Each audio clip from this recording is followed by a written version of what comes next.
시청자 여러분 안녕하십니까? YTN 대선 특별방송 민심 2022 이어갑니다. 네, 잠시 뒤 제20대 대통령을 뽑기 위한 선거와 5개 지역구의 국회의원 재보궐선거가 시작됩니다.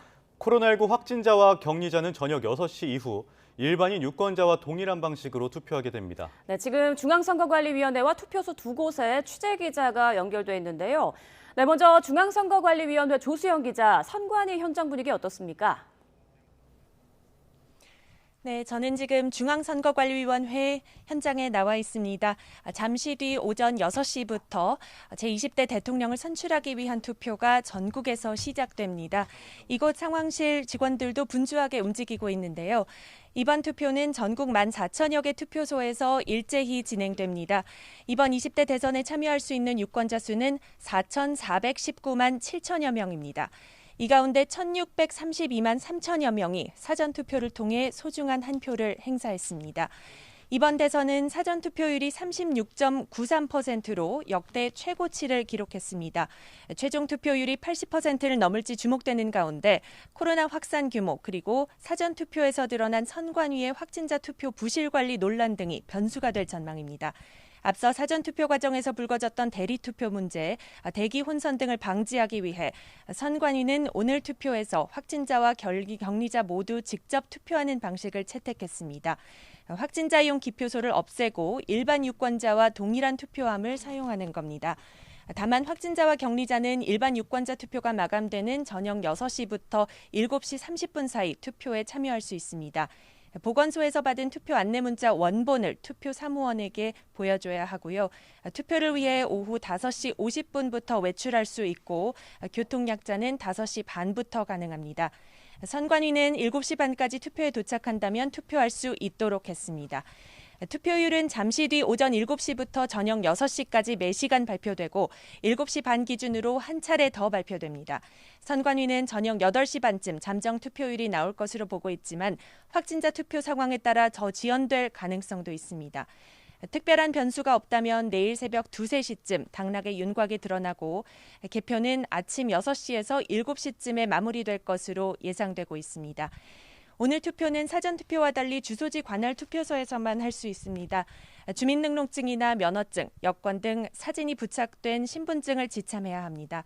주소지 관할 투표소는 중앙선거관리위원회 홈페이지나 포털 사이트에서 내 투표소 찾기 서비스에 접속해서 찾아볼 수 있습니다. 네, 이번에는 부산으로 가보겠습니다. 292만여 유권자가 있는 곳인데요. 지난 5일과 6일 사전투표에서는 전국 평균보다 낮은 투표율이 나왔습니다. 김종호 기자, 투표소 분위기 전해주시죠. 네, 제가 있는 곳은 부산 부암일동 4투표소가 마련된 부산 진구청입니다. 보통 이 선거 시작, 투표 시작 전에 긴 줄이 투표소 앞에 생기는 것도 볼 수 있었는데 오늘은 찾은 유권자가 아직은 많지는 않지만 그래도 소중한 한 표를 행사로 나온 유권자를 볼 수는 있습니다. 비교적 차분한 분위기 속에서 오늘 투표 개시를 기다리고 있습니다. 부산에서는 전체 유권자 292만여 명 가운데 34.25%인 100만 명가량이 사전투표에 참가했습니다. 아직 투표하지 않은 유권자는 190만 명가량입니다. 부산 지역 918개 투표소에 오늘 얼마나 많은 유권자가 찾을지 주목됩니다. 역대 선거에서 부산 지역 투표율을 잠시 보면 지난 2020년 21대 국회의원 선거 때는 67.7%로 전국 평균보다 1.5%포인트 높았지만 2017년 19대 대선에서는 76.7%로 전국 평균보다는 0.5%포인트 낮았습니다. 이번 대선 사전투표에서는 전국 평균보다 2.73%포인트 낮은 거로 집계됐습니다. 앞선 대선에서는 더불어민주당 문재인 후보가 전국 평균보다 2.37%포인트 적은 득표율인 38.71%를 부산에서 기록했습니다. 정의당 심상정 후보도 전국 평균 득표율은 6%대였는데 부산에서는 4%대에 그쳤습니다. 반면 국민의힘의 전신인 자유한국당 홍준표 후보는 전국 평균보다 7.95%포인트 높은 31.98%를 부산에서 기록했습니다. 지난 2020년 21대 국회의원 선거에서는 부산 지역 18개 의석 가운데 15곳을 국민의힘의 전신인 미래통합당이, 3석을 더불어민주당이 차지했습니다. 대체로 국민의힘 지지도가 높은 부산 등 영남권에서 민주당 후보가 얼마나 선전할지도 이번 선거 결과를 가름할 중요한 잣대 가운데 하나로 꼽힙니다. 네, 부산 상황 봤는데요. 이번에는 지난 사전투표에서 투표율이 단연 높았던 호남 지역으로 가보겠습니다. 광주 지역 투표소에 나가 있는 나연호 기자 전해주시죠. 네, 이곳 투표소도 이 다른 투표소와 마찬가지로 아침 6시부터 본격적인 이 투표가 시작이 됩니다. 이 밖은 아직 어둡지만 이곳 투표소만큼은 불을 환히 밝혀놓고 유권자들의 발길을 기다리고 있는 모습입니다. 투표 시간 전부터 미리 와서 기다리는 시민도 눈에 띄었습니다. 광주는 제가 나와 있는 투표소를 비롯해 총 367곳에서 투표가 이루어집니다. 투표소 접근성을 높이기 위해 이 대부분 투표소를 1층이나 승강기가 설치된 곳으로 선정됐습니다. 이번 대통령 선거 광주 지역 유권자는 모두 120만 8천여 명입니다. 광주 인구가 144만여 명이니까 광주 시민 83%를 차지한 셈입니다. 전남은 22개 시군에 862개 투표소, 전북은 14개 시군 611개 투표소에서 투표가 진행됩니다. 지난 사전투표에서는 호남 지역, 그러니까 광주와 전남, 전북 투표율이 다른 지역보다 높았습니다. 전국 사전투표율이 36.9%로 나타났는데요. 그에 비해 전남은 51.4%로 유례를 찾아볼 수 없을 만큼 높은 투표율을 기록했습니다. 전북도 48.6%로 투표율이 아주 높았고요. 광주는 48.3%로 전국 광역시 가운데 가장 높은 투표율을 나타냈습니다. 사전투표율 1, 2, 3위를 모두 호남에서 차지했는데요. 호남 유권자 2명 가운데 1명꼴인 높은 사전투표율이 높은 최종 투표율로 이어질지도 관심입니다. 지금까지 광주 첨단이동 제10투표소에서 YTN 나연호입니다. 네, 지금까지 중앙선거관리위원회 부산 광주 지역 투표소에서 상황 알아봤습니다. 세 분 수고하셨습니다. 네, 전해드린 것처럼 잠시 뒤 오전 6시부터 전국 14,000여 개 투표소에서 일제히 본투표가 시작되는데요. 여야 후보들은 공식 선거운동이 끝나는 마지막 순간 나란히 서울에서 22일 동안의 대장정을 마무리했습니다. 특히 종료 직전까지 한 표를 호소하며 이번 선거의 캐스팅 보트로 꼽히는 청년층 공략에 혼신의 힘을 쏟았습니다. 우철희 기자가 보도합니다. 공식 선거운동 마지막 날 수도권 구석구석을 누빈 더불어민주당 이재명 후보가 대미를 장식한 곳은 청년들로 붐비는 서울 홍익대 거리였습니다. 이재명 후보는 기성세대와 달리 청년들의 경쟁과 성별 간의 편가르기가 마치 오징어 게임처럼 격렬해졌다면서 성장 회복을 통한 청년 문제 해결을 약속했습니다. 첫 출발점으로는 우리가 성장이 회복된 사회가 돼야 되겠다. 여성들의 화장실 숫자를 남성들의 1.5배 정도로 만들자. 이거 하려고 하는 거예요. 괜찮지요? 통합의 이미지도 거듭 부각했습니다. 선거 내내 충돌했던 국민의힘 윤석열 후보와 윤 후보 지지자를 향해 고생 많았다고 위로를 전하면서 어떤 결과가 나와도 흔쾌히 인정하자고 제안했습니다. 제주에서 시작해 경부선을 거슬러 올라온 윤석열 후보 역시 마지막 일정을 서울 건국대와 강남으로 잡고 청년 표심 잡기에 주력했습니다. 자신을 불러낸 청년들이 희망을 잃지 않고 꿈꿀 수 있는 나라를 꼭 만들겠다면서 주거와 일자리 등 청년 문제 해결을 다짐했습니다. 여러분이 우리 나라의 미래입니다. 여러분이 좌절하시면 우리 대한민국의 미래가 없습니다. 여러분 힘내십시오. 저는 모든 걸 다 바쳐서 나아가 청년들을 정책의 대상이 아니라 직접 국정에 참여시켜 진정으로 원하는 걸 제대로 반영하겠다고 목소리를 높였습니다. 정의당 심상정 후보의 공식 선거운동 마무리 장소도 청년층 공략을 위한 서울 홍대였습니다. 역대급 비호감 대선에서 소신 투표를 통해 양당 정치를 끝내달라면서 특히 청년들의 불평등 문제를 해소할 적임자라고 자처했습니다. 금수저, 흑수저에 의해서 나의 미래가 규정되는 우리 청년들, 이런 사회를 바꾸려면 불평등을 근본적으로 해결하는 대통령이 나와야 돼. 이번 선거의 캐스팅 보트로 꼽히는 2030 청년층에게 마지막까지 한 표를 호소한 여야 대선 후보들. 지난달 15일부터 시작된 22일간 528시간의 공식 선거운동 대장정을 마치고 이제 국민들의 준엄한 선택만을 기다리게 됐습니다. YTN 우철입니다. 20대 대선을 하루 앞둔 어제도 여야는 상대 진영에 대한 비방전을 멈추지 않았습니다. 각각 대법원 로비 의혹, 부산저축은행 부실 수사 의혹을 부각하면서도 서로 자기 후보의 판세가 유리하다며 여론전에도 박차를 가했습니다. 황혜경 기자가 보도합니다. 선거운동 마지막 날에도 국민의힘은 민주당 이재명 후보 측의 대법원 로비 의혹 공세에 화력을 집중했습니다. 대장동의 진짜 몸통이 누구인지 드러났다면서 의혹이 사실이라면 이 후보는 대선 출마 자격도 없다고 주장했습니다. 일각에서 감옥 가는 게 무서워서 대선 나왔다는 농담이 돌 때 믿지 않았는데 이제 정말 그 말이 맞는 게 아닌가 하는 생각이 듭니다. 관련 의혹은 이 후보 전직 비서관의 허세성 발언에서 비롯됐을 뿐이라고 일축한 민주당은 전날 제기된 김만배 녹취록에 맹공을 퍼부었습니다. 부산저축은행 수사 과정에서 국민의힘 윤석열 후보의 봐주기가 있었다는 게 사실로 드러났다며 윤 후보야말로 대장동 사건의 뿌리라고 지목했습니다. 기만과 위선으로 가득한 윤석열 후보에게 결코 이 나라를 맡길 수 없습니다. 이제 국민이 심판해야 합니다. 클린 선거를 외치면서도 끝내 막판까지 네거티브 공세를 끊지 못한 여야는 서로가 이긴다며 여론전에도 박차를 가했습니다. 국민의힘 이준석 대표는 사견을 전제로 윤 후보가 10%포인트까지 앞설 걸로 내다봤고 나중에 이제 그때까지 마음을 정하지 못하셨던 분들이 이제 결국 그 투표 성향을 정하게 되면은 많게는 한 10%까지 차이 날 수 있다 이런 생각하고 있습니다. 더불어민주당 내에서는 박빙이지만 승기를 잡은 이 후보가 1.5%포인트 차로 이길 거라고 전망했습니다. 보통 이제 하루 남으면 이기는 후보는 국민 통합 이야기를 하고 지는 후보는 상대방을 공격하는데 누가 이기는 후보 같습니까? 하지만 코로나19 확진자 폭증과 이로 인한 투표 혼선, 단일화 변수에 대선 막판에 추가된 새로운 의혹까지 어느 쪽도 승리를 장담하기 어려워진 만큼 여야 모두 지지층 투표 동료에 마지막까지 혼신을 다하는 모습입니다. YTN 황희경입니다. 이번 선거에서 가장 주목받는 세대 가운데 하나가 바로 20대입니다.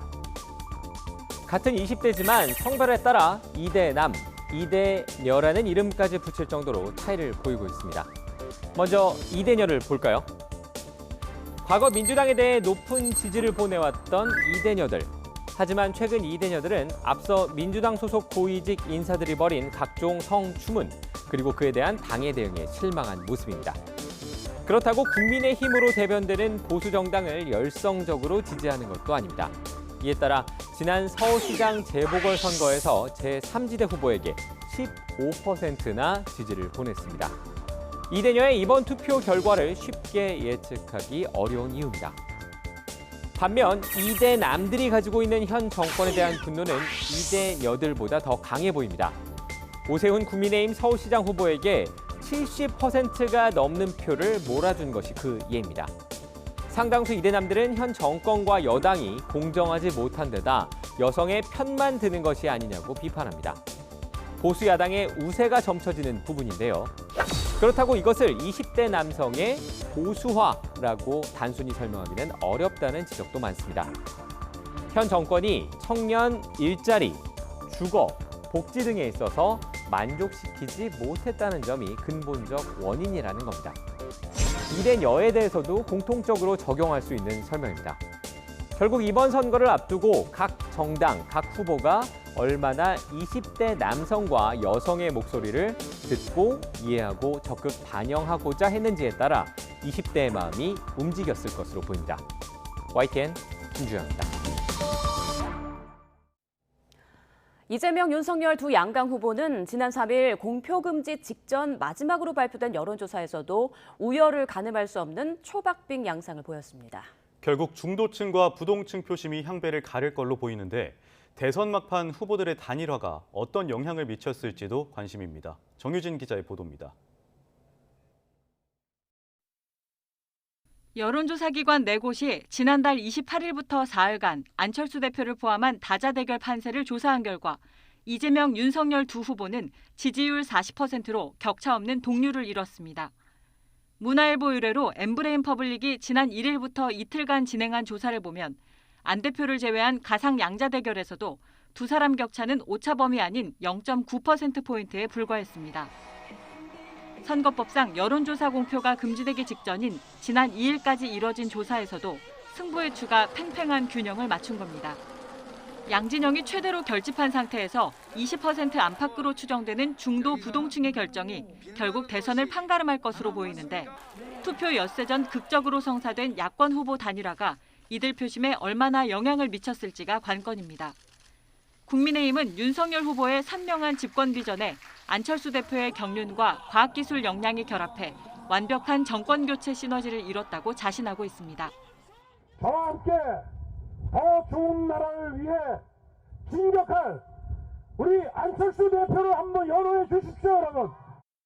저 안철수의 통합과 미래가 합치면 더 좋은 대한민국 만들 수 있습니다. 반면 민주당은 야권 단일화를 야합으로 규정하며 유능한 경제대통령을 내세운 이재명 후보와 경제부총리 출신 김동연 대표의 단일화 효과에도 기대를 걸고 있습니다. 위기 극복의 비전을 만들어내고 집행하는 민첩하고 기민한 정부가 되겠다, 이 약속을 드립니다. 여러분, 이재명과 함께 저 김동연 함께 한다면 지금의 이 부동산 시장 안정시키고 부동산 문제 해결할 수 있습니다. 1997년과 2002년 사례에서 보듯이 후보 단일화가 꼭 승리의 보증수표라고 장담할 순 없고 산술적인 지지율 상승으로 반영되지도 않았습니다. 이렇게 여야 모두 서로 유리하다고 아전인수로 해석하는 상황에서 대선 막판 후보들의 합종 연횡이 유권자에게 얼마나 공감을 얻었을지 주목됩니다. YTN 정유진입니다. 전 대통령들은 대부분 국회의원을 지내며 정치적으로 성장해왔습니다. 특히 오늘 국회의원 재보궐선거가 치러지는 서울 종로에서의 당선은 단번에 정치적으로 성장하는 계기가 되기도 했는데요. 네, 정치 1번지 종로를 거쳐간 대통령 누가 있을까요? 유다원 앵커가 가상 청와대에서 전해드립니다. 네, 국무회의가 열리는 세종을 앞 복도입니다. 역대 대통령 11명의 초상화가 걸려 있는데요. 문재인 대통령이 오는 5월 임기를 마치게 되면 모두 12명이 됩니다. 청와대에 들어오기 전 이들이 했던 일은 무엇이었을까요? 역대 대통령 가운데 법조인은 문 대통령을 포함해 2명이었습니다. 군인이 3명이었고요. 그리고 사업가와 관료가 각각 1명씩 있었습니다. 그렇다면 가장 많은 직업은 무엇일까요? 바로 정치인입니다. 물론 앞서 소개한 전 대통령들 가운데도 정치에 입문한 뒤 당선된 경우가 있었지만 일찌감치 정치에 몸을 던진 이들이 5명으로 가장 많았습니다. 정치인 출신은 물론 전직 대통령 대부분 국회 입성 경험이 있습니다. 전 대통령들의 국회의원 선수를 한눈에 보면요. 김영삼 전 대통령이 9선으로 역대 최다선 기록을 유지하고 있고요. 김대중 전 대통령이 6선으로 뒤를 잇습니다. 국회의원 경험이 없는 영선 대통령은 단 3명뿐입니다. 전체 평균 국회의원 당선 횟수는 2.5선이네요. 국회의원 선거구 가운데서도 특별한 지역구가 있죠. 네, 바로 서울 종로입니다. 종로는 당선이 되면 단번에 거물급 정치인으로 클 수 있는 정치 1번지로 불려왔습니다. 종로에서 배지를 달았던 전 대통령은 3명이나 됩니다. 윤보선 전 대통령이 종로에서 3번이나 당선이 됐고요. 이명박 전 대통령이 1번 당선됐지만 사퇴를 했죠. 그 자리에 노무현 전 대통령이 출마해서 선택을 받았습니다. 서울 종로는 민주당 이낙연 전 국무총리의 대통령 출마를 위한 의원직 사퇴로 오늘 대선과 함께 재보궐선거를 치릅니다. 하지만 민주당이 책임을 지고 후보를 내지 않기로 하면서 정치 1번지에서 여당 후보 없이 치러지는 초유의 상황이 벌어졌습니다. 오늘 종로에서 당선된 후보, 혹시 5년 뒤 대통령 선거에서 얼굴을 볼 수 있을까요? 지금까지 가상청와대에서 전해드렸습니다. 네, 이번 대선 결과를 예측하기 힘든 초접전 양상이 벌어지면서 공약 경쟁도 어느 때보다 뜨거운데요. 이번엔 후보들의 공약을 분야별로 짚어보겠습니다.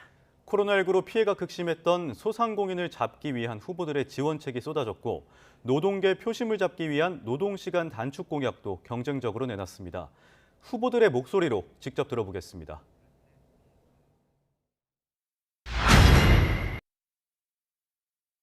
2년 동안 발생한 그 손실과 피해를 이재명 대통령이 되면 추경으로 아니면 긴급 재정 명령을 행사해서라도 50조 원 확보해서 그 손실 다 보전해 드리겠습니다, 여러분.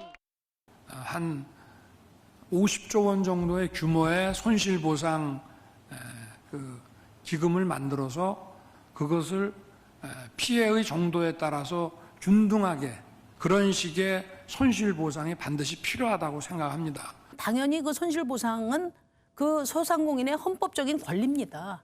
그 권리를 법으로 만들어서 법대로 하면 돼요. 2년 동안 손실 본 거 100% 보상하자.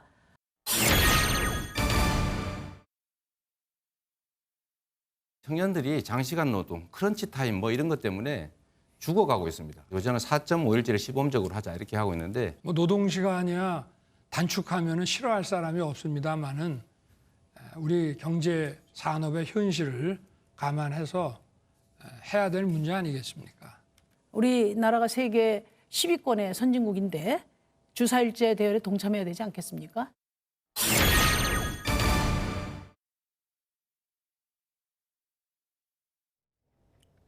네, 캐스팅 보트로 떠오른 2030 젊은 층을 잡기 위한 공약 경쟁도 그 어느 때보다 치열했습니다. 역시 후보들의 말 들어보겠습니다.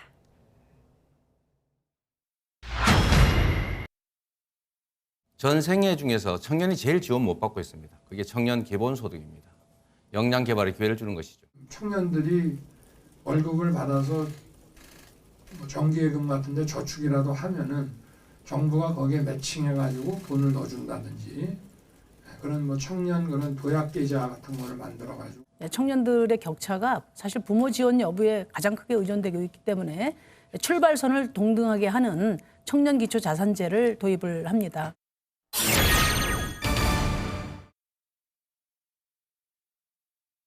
성평등 문제는 여전히 중요한 문제다.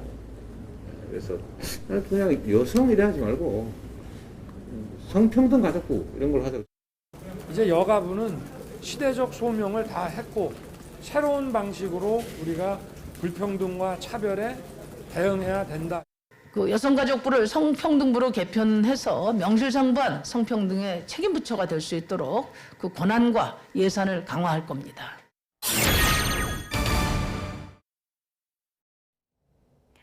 이번 20대 대통령 선거를 앞두고 여야 후보들은 모두 5차례에 걸쳐 TV 토론회에서 맞붙었습니다. 판세에 큰 영향을 미칠 만한 결정적인 한방은 없었다는 평가가 많았지만 후보들 사이 난타전 속에 이런저런 화제의 말도 등장했습니다. 조용성 기자가 보도합니다.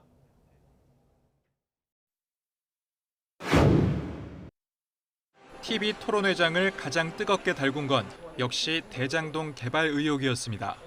이거 보세요. 동의하십니까?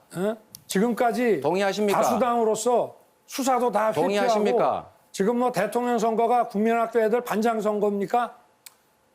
정확하게 수사가 이루어지지 않고 덮었지 않습니까? 그래서 특검하자니까요. 이게 지난 국민 여러분 한번 보십시오. 누가 진짜 몸통인지. 거짓말이 워낙 달인이시다 보니까 뭐 못하는 말씀이 없으신데 이완용, 안중근까지 등장했습니다. 저는 윤석열 게이트다 이게. 윤석열의 몸통이다 이렇게 생각합니다. 제가 뭐 성남시장을 했습니까? 뭐 경기지사를 했습니까? 마치 이완용이 안중근에게 그 나라 팔아먹은 사람이라고 하는 얘기랑 똑같은 거지. 문재인 정부 최대 실책으로 꼽히는 부동산 정책을 두고 곳곳에서 충돌했습니다. 그러면 문재인 정권의 부동산 정책에 대해서 몇 점 주시겠습니까?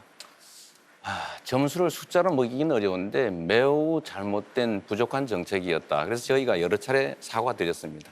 윤 후보께서는 이제 종부세는 세금 폭탄이라서 이거 폐지하겠다 이렇게 말씀하셨어요? 네. 25억 사는 분이 50만 원 세금 내는 거를 폭탄이라고 이야기하니까 제가 다 부끄럽습니다. 선제 타격론과 우크라이나 사태 등 안보관을 두고 설전을 벌이던 이재명 후보와 윤석열 후보. 이런 표현까지 나왔습니다.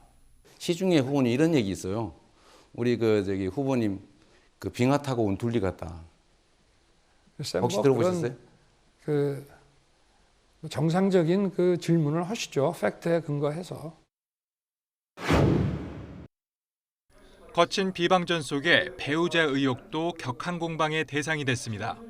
부인께서 지금 도이치모터스 이거 지금 주가 조작에 연루돼 있다는 말이 많은데 아직까지 뭐 무슨 문제점이 드러난 적은 없습니다. 자택을 수시로 오가면서 배우자 비서 역할을 했어요. 다시 한번 사과드립니다.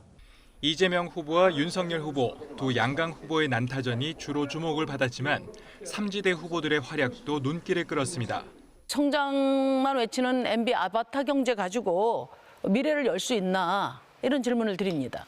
윤석열 후보님께서 페미니즘은 휴머니즘의 일부라고 이야기를 하시는 놀라운 말씀을 들어서 법정 토론회를 포함해 TV 토론회는 모두 5차례 열렸습니다.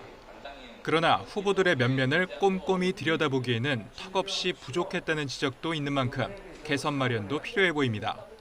YTN 조용성입니다. 공식 선거운동 시작과 함께 지난 22일 동안 후보들의 유세전 열기도 뜨거웠습니다. 이른바 어퍼컷부터 부스터킥까지 퍼포먼스는 물론이고 사투리의 노래도 마다하지 않았습니다. 후보들의 각양각색 선거전 박조은 기자가 되돌아봤습니다. 여야 양당 후보는 선거운동 대장정의 시작부터 경부선 대결로 맞붙었습니다. 민주당 이재명 후보는 상행선을 따라 부산에서 서울로, 다시 대한민국 경제를 재편해서 모두가 함께 잘 사는 나라로 만드는 그런 결정적인 계기로 삼겠습니다, 여러분. 국민의힘 윤석열 후보는 하행선을 따라 서울에서 부산으로 향하며 22일 열전에 신호탄을 쏘아 올렸습니다. 국민과 동행하는 광화문 시대를 열겠습니다. 저는 오로지 저를 불러주시고 키워주신 국민 여러분께만 부채가 있습니다. 특히 후보들의 세리머니 맞대결은 손꼽히는 장면입니다. 윤 후보의 어퍼컷은 유세 현장의 상징이 됐고, 힘차게 윤석열을 외쳐주십시오. 윤석열! 이 후보는 코로나19 부스터킥으로 눈길을 끌었습니다. 코로나19 여쭤가는 거 확하고 쳐불겠습니다.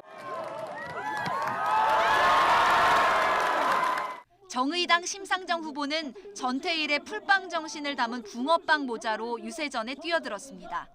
세계 12 선진국인 나라에서 이렇게 장시간 저임금 노동을 강요하는 시대는 끝내도록 하겠습니다, 여러분. 지역 공약 대결도 흥미진진했습니다. 사투리로 민심을 파고드는가 하면 새로운 세상 만들 준비 됐습니까? 준비됐나? 됐나? 망가진 대구를 그야말로 단디해야 되는 선거입니다, 여러분. 단디하겠습니다. 충청에선 사위대 아들 격전도 벌어졌습니다.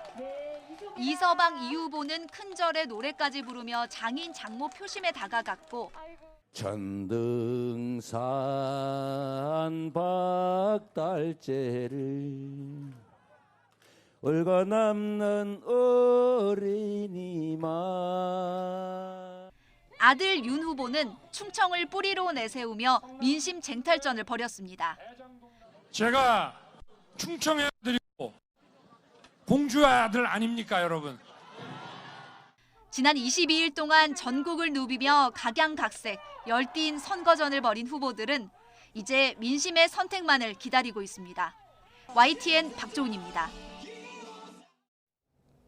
3월에 대통령 선거가 치러지는 건 처음입니다. 오늘은 봄을 느낄 수 있는 포근한 날씨가 이어질 전망인데요. 날씨와 투표율 어떤 관계가 있을까요? 윤수빈 캐스터가 가상 스튜디오에서 전해드립니다. 지난 2007년 미국 플로리다 대학 연구팀은 과거 14차례 미국 대통령 선거일의 날씨를 분석했습니다. 선거날 날씨가 나쁘면 투표율이 떨어지고 보수당이 유리하다는 결론을 내렸습니다. 우리나라에서는 어땠을까요? 16대 총선, 전국은 구름이 잔뜩 낀 흐린 날씨였습니다. 투표율은 57.2%로 절반이 조금 넘었고요. 결과는 국민의힘의 전신인 한나라당의 승리였습니다. 4년 뒤인 2004년 17대 총선일은 4월의 일상처럼 포근한 날이었죠. 투표율이 올라갔습니다. 결과는 열린우리당의 승리였습니다. 노무현 전 대통령 탄핵안 가결의 역풍으로 어느 때보다 국민적 관심이 높았던 점을 고려할 필요가 있어 보입니다. 18대 총선 날에는 전국에 봄비가 내렸습니다. 하루 평균 강수량이 11.5mm로 날도 무척 흐렸는데요. 투표율은 어땠을까요? 4년 전 화창했던 봄날과 비교하면 무려 14%포인트가 뚝 떨어졌습니다. 결과는 역시 보수 정당이 이겼네요. 19대 총선이라도 봄비가 내렸습니다. 빗방울은 불지 않았고요. 투표율은 조금 오른 54.2%였습니다. 결과는 보수 정당의 승리였습니다. 여기까지만 보면 미 연구진의 분석이 정확히 맞아떨어지는 것 같죠? 실제로 날이 흐리면 투표율이 떨어지고 보수 정당이 이겼던 반면 날씨가 좋으면 투표율이 오르고 지금의 여당이 승리했던 것을 볼 수 있습니다. 하지만 이런 공식은 20대 총선 때 흔들립니다.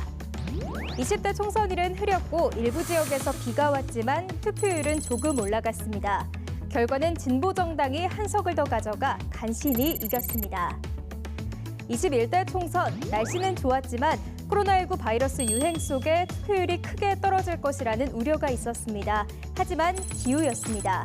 20여 년 만에 가장 높은 투표율을 기록했죠. 활발해진 사전투표율도 적지 않은 영향을 미쳤습니다. 결과는 더불어민주당의 승리였습니다. 대선은 어땠을까요? 사상 처음으로 5월에 치러진 19대 대선 날은 봄비가 내렸습니다. 흐린 날씨 속에 치러진 선거였지만 투표율은 매우 높았고 결과는 민주당의 승리였습니다. 현직 대통령 탄핵으로 치러지는 선거라는 정치적 특수성이 크게 작용한 선거였죠. 날씨가 선거를 좌우한다는 말, 완전히 틀린 건 아니지만 반드시 결정적이라고만은 할 수 없을 것 같습니다. 지금까지 투표율과 날씨의 상관관계 살펴봤습니다.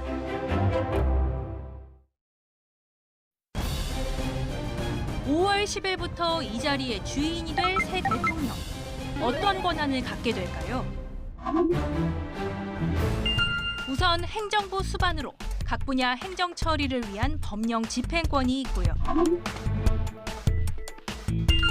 국무총리와 장관, 차관 등 고위공무원을 임명하거나 파면할 수도 있습니다.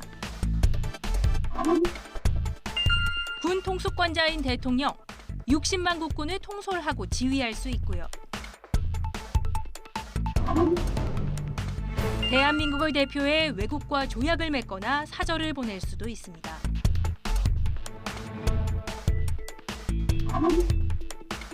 긴급 조치가 필요할 땐 법률의 효력을 가지는 명령도 가능하고요.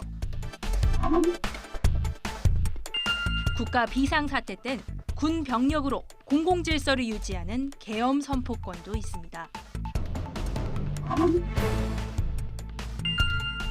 국회에서 통과된 법안을 공포하지 않고 국회로 돌려보낼 수 있는 거부권도 있고요. 특정 죄인의 형 집행을 면제할 수 있는 특별 사면권도 대통령만의 고유한 권한이죠. 나라를 망하게 하는 정도의 범죄가 아닌 이상 임기 동안에는 법적 처벌을 받지도 않습니다.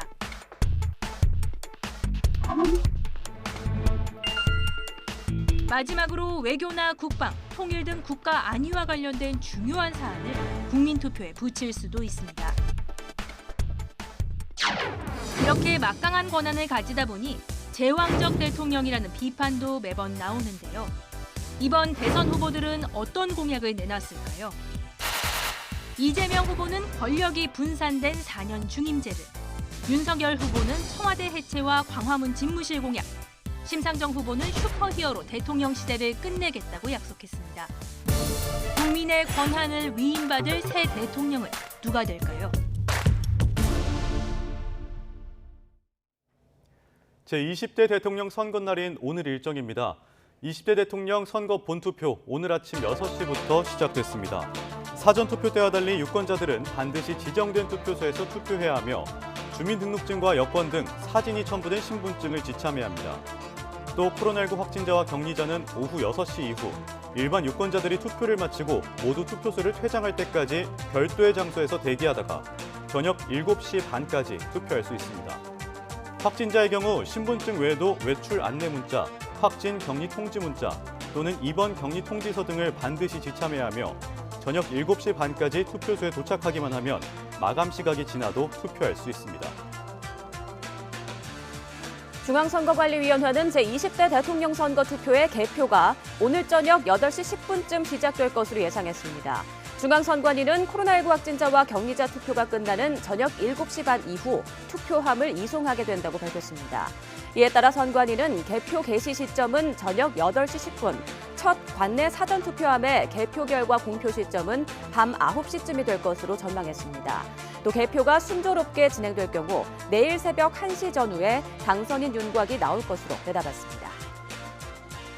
대선 후보들의 일정도 보겠습니다. 더불어민주당 이재명 대선 후보는 오늘 자택에 머물며 제20대 대통령 선거 결과를 기다립니다. 민주당 선대위 관계자는 이 후보가 당선인 윤곽이 나올 때까지 자택에서 개표 방송을 지켜볼 예정이라고 밝혔습니다. 이후 이 후보는 결과에 따라 국회에 마련된 당 개표 상황실을 방문할 계획입니다. 국민의힘 윤석열 대선 후보는 오늘 별도의 공개 일정 없이 자택에서 제20대 대통령 선거 개표 상황을 지켜볼 예정입니다. 선대본부 관계자는 YTN과의 통화에서 윤 후보가 오늘 늦게까지 자택에 머무를 예정이라고 밝혔습니다.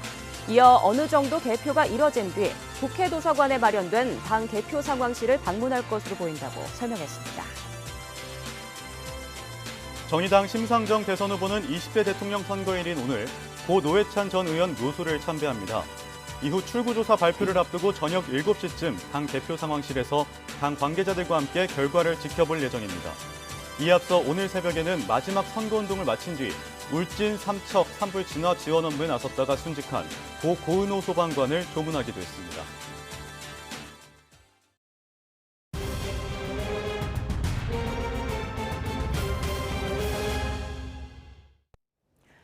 제20대 대통령 선거를 하루 앞둔 어젯밤 9시까지 전국에서 30만 명이 넘는 역대 최다 확진자가 발생했습니다. 국내 누적 확진자는 510만 명을 넘어서면서 인구 10명 중에 1명꼴로 코로나19에 걸린 경험을 하게 됐습니다. 김승재 기자입니다. 코로나19 하루 신규 확진자가 처음으로 30만 명대를 기록했습니다. 어제 0시부터 밤 9시까지 전국에서 확진 판정을 받은 사람은 32만 6,834명으로 집계됐습니다. 그제 같은 시간보다 무려 13만 명 가까이 폭증했습니다. 어젯밤 9시까지 동시간대 최다 기록을 넘어 하루 최다 확진 기록이 경신됐습니다. 대선 당일인 오늘 발표될 어제 하루 전체 신규 확진자는 35만 명 가까이 될 것으로 예상됩니다. 신규 확진자가 폭증하면서 누적 확진자 수도 519만 명대로 증가했습니다. 지난 4일 누적 확진자 400만 명을 넘은 지 나흘 만에 100만 명 넘게 추가로 감염됐습니다. 이런 가운데 오늘부터 시작해 앞으로 2주간 유행의 최정점을 지나게 될 것이라는 전문가 전망도 나왔습니다. 이대로라면 유행의 마지막 위기는 중증 환자 병상이 차는 이달 말에서 내달 초가 될 것으로 보입니다. YTN 김승재입니다. 어제부터 화이자의 코로나19 먹는 치료제 팍스로비드를 상급 종합병원과 종합병원, 정신병원에서도 처방받을 수 있게 됐습니다. 중앙방역대책본부는 팍스로비드 처방기관을 상급 종합병원과 종합병원, 정신병원으로 확대했다고 밝혔습니다. 현재 팍스로비드는 60살 이상과 면역 저하자, 40대와 50대 이상 기저질환자에게 처방됩니다.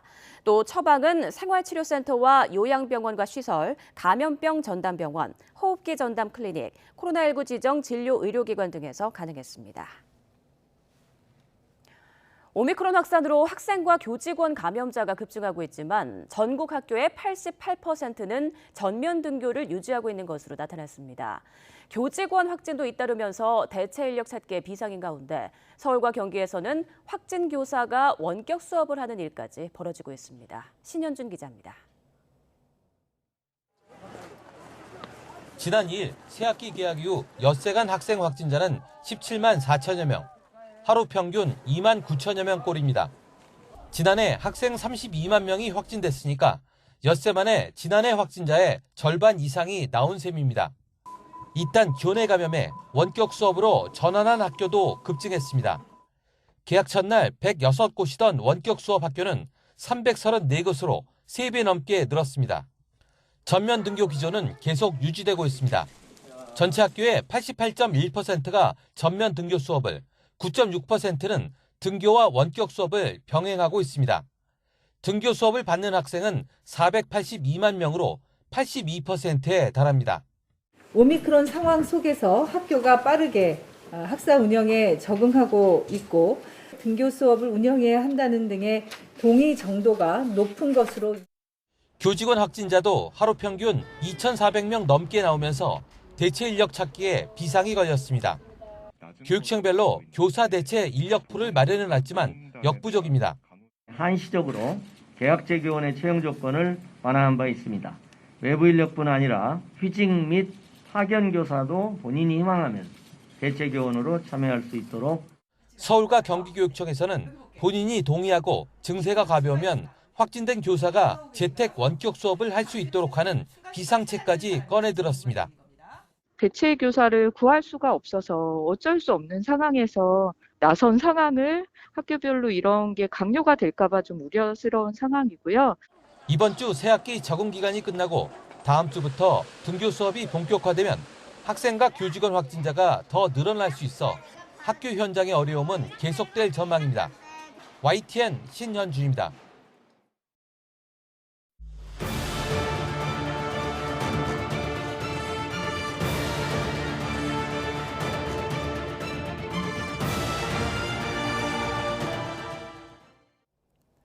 방화로 시작한 강원도 강릉 동해 산불의 큰 불이 나흘 만에 모두 진화됐습니다.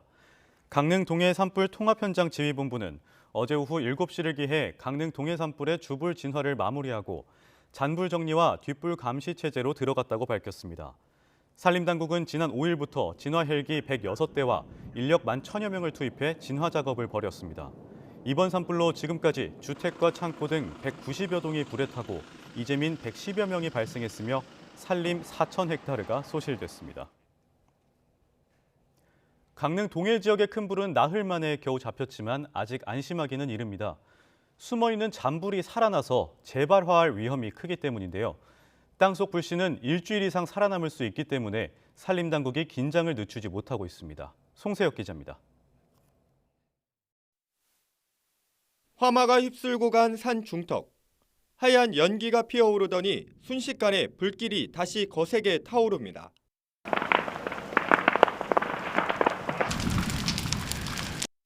비상 대기하던 진화대원들이 물을 뿌리며 불을 끄느라 애를 씁니다.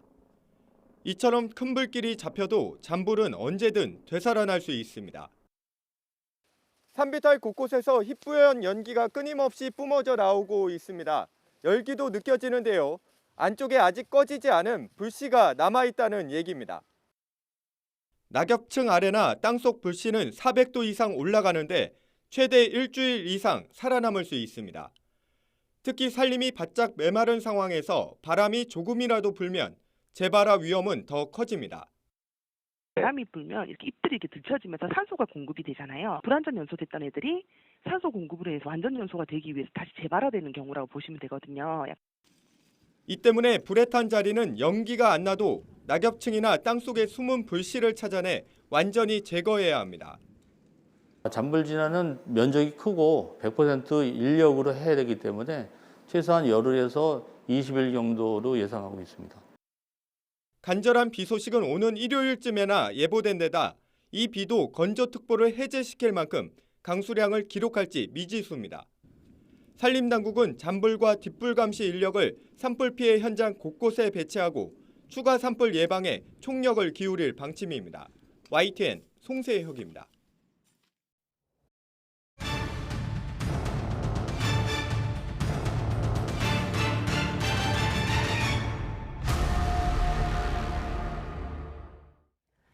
러시아의 우크라이나 침공이 14일째를 맞은 가운데 폭격으로 발이 묶인 민간인들을 대피시키기 위한 인도적 통로가 열렸습니다. 러시아는 우크라이나와의 합의를 거쳐 수도 키이우와 마리우폴 등 5개 도시의 민간인을 대피시키기 위해 임시 휴전을 선언했습니다. 이동헌 기자의 보도입니다.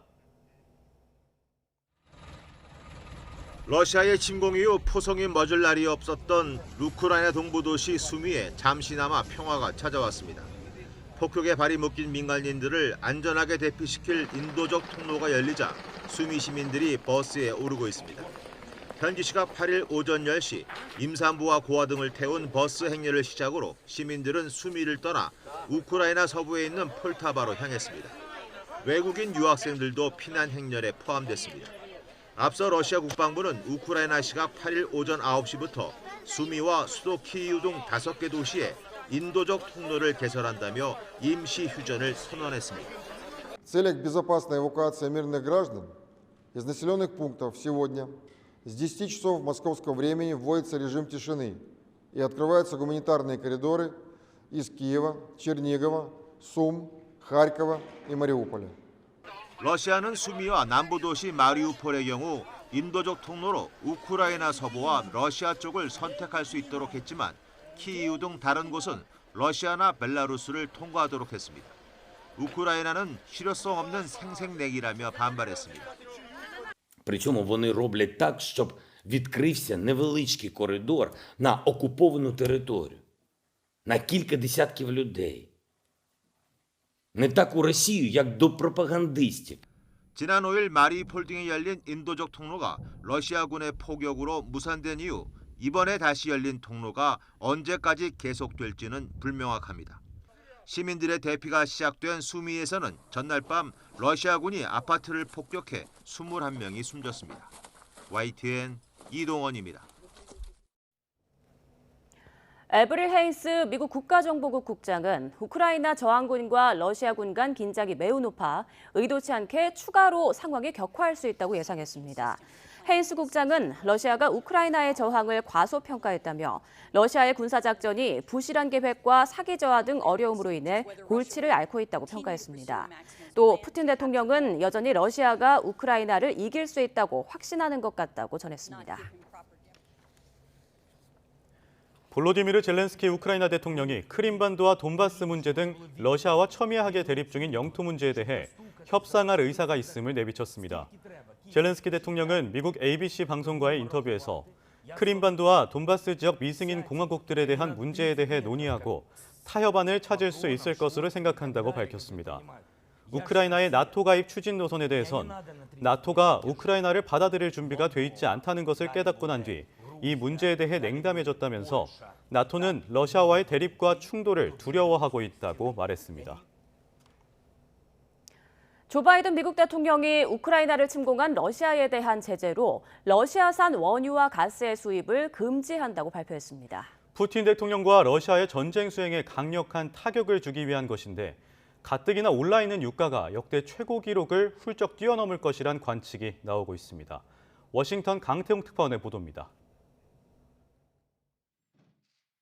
바이든 대통령이 러시아산 원유와 가스의 수입 금지를 천명했습니다. 유럽 등 동맹과 긴밀한 협의를 거쳐 결정했다고 설명했습니다. 미국의 독자적 행동이라면서 동맹이 동참하지 못한 것을 이해한다고 말했습니다. We made this decision in close consultation with our allies and our partners around the world, particularly in Europe, because a united response to Putin's aggression has been my overriding focus. 또 이번 조처로 인해 미국이 치를 부담이 있지만 러시아 압박이라는 목표에는 단합해 있다고 강조했습니다. 러시아의 수출에서 원유와 가스 등 에너지가 차지하는 비중이 매우 커 러시아의 돈줄에 작지 않은 타격이 될 것이란 의미입니다. 다만 국제시장의 원유 공급망에도 영향을 주고 유가 급등에 따라 일반 소비자가 받을 피해가 커지는 것은 불가피한 부작용입니다. We remain united in our purpose to keep pressure mounting on Putin and his war machine. This is a step that we're taking to inflict further pain on Putin, but there will be cost as well here in the United States. 미국의 수입 원유 중 러시아산이 차지하는 비중은 3%, 석유 제품까지 포함하면 8%가량입니다. 러시아산 에너지 의존도가 높은 유럽 국가들은 당장은 이 조처에 동참할 수 없는 상황입니다. 다만 영국이 동참하는 뜻을 밝혔습니다. 러시아산 석유 수입을 올해 말까지 단계적으로 중단하고 그동안 대체할 곳을 찾겠다는 겁니다. 미국의 이번 조처로 유가가 배럴당 $200까지 오를 것이란 전망이 나올 정도로 충격파가 작지 않습니다. 다만 미국 의회가 초당적으로 요구해온 만큼 미국 내부적으로는 반발이 크지 않을 것으로 보입니다. 워싱턴에서 YTN 강태욱입니다. 영국 런던 금속거래소가 현지 시각 8일 사상 최고가를 경신한 니켈 거래를 중단했습니다. 런던 금속거래소는 이날 낸 성명에서 밤새 전례를 찾아볼 수 없는 니켈 가격 상승에 따라 최소한 남은 오늘 하루 동안 니켈 거래를 중단한다고 밝혔습니다. 이어 며칠간 거래 중단을 더 검토하고 있다면서 니켈 시장이 다시 열릴 수 있도록 적극적으로 계획하고 가능한 빨리 메커니즘을 발표하겠다고 덧붙였습니다. 전날 니켈 가격은 장중한 때 111% 급등해 역대 최고가인 1톤당 10만 1,365달러까지 치솟았습니다. 시장에서는 세계 니켈 생산의 10%를 차지하는 러시아의 우크라이나 침공으로 스테인레스관과 전기차 배터리 제작에 필수적인 니켈 공급에 차질이 빚어질 거라는 우려가 지배적입니다.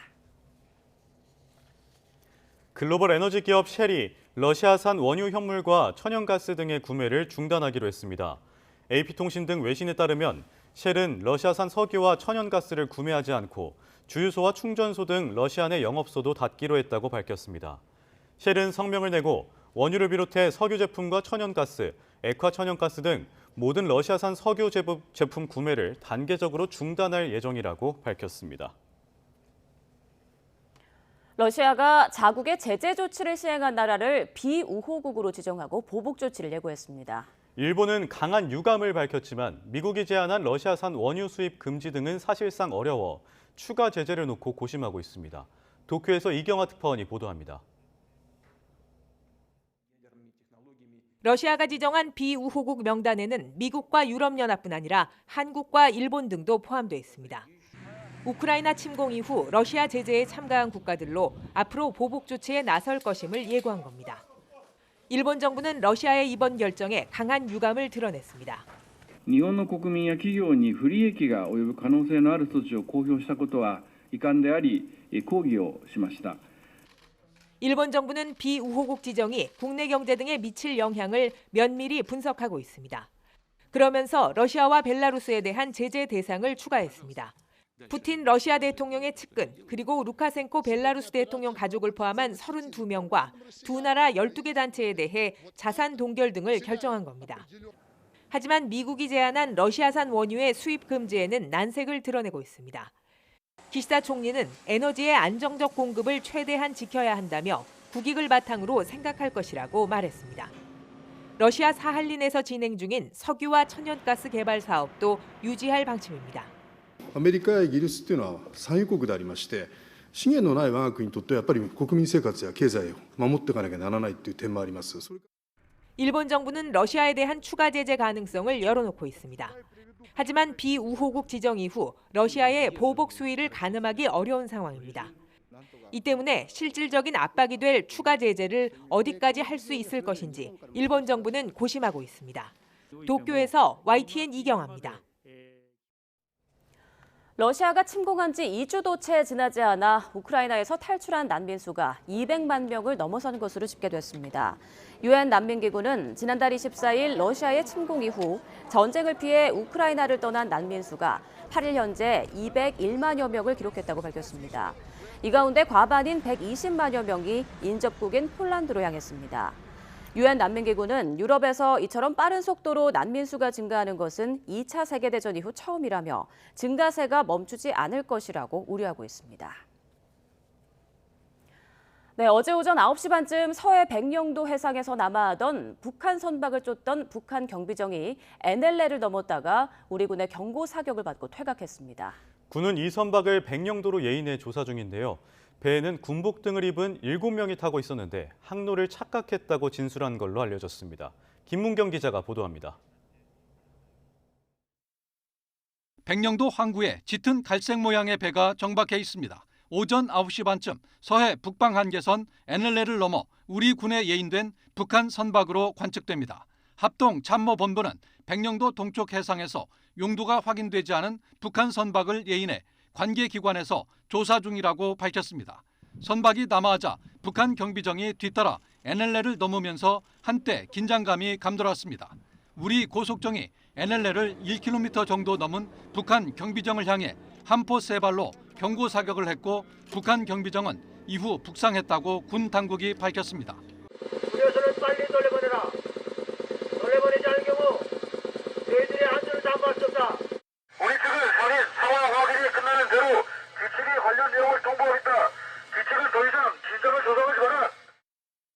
해당 선박에는 군복 차림의 6명과 사복 1명 등 7명이 승선하고 있었지만 무장은 하지 않았으며 합동신문에서 이삿짐을 나르다 항로를 착각했다고 진술한 것으로 전해졌습니다. 우발적 상황으로 추정되지만 북한 경비정이 NLL을 침범한 건 2018년 이후 처음입니다. 또 당시 북측의 해안포 일부가 개방된 정황도 포착된 것으로 전해졌는데 군 관계자는 이후 북한의 상황 변화를 예의주시하고 있다고 밝혔습니다. YTN 김문경입니다.